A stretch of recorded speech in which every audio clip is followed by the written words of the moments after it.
Hello everyone, my name is Jason and welcome to your Word of the Day video brought to you by MainStreetEnglish.com.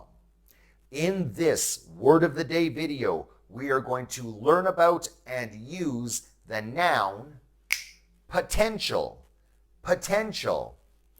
Potential can be used to define the possible ability that might be used in the future.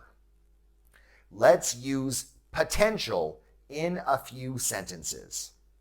Wind and solar energy have the potential to replace oil. I will not rest until I have helped all of my students achieve their potential. Every animal has the potential to become aggressive. Try to find opportunities to use the word potential in your everyday English conversations. My name is Jason. This has been your Word of the Day video brought to you by MainStreetEnglish.com.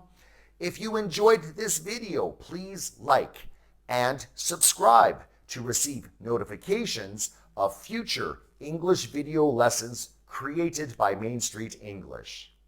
Thank you and see you again.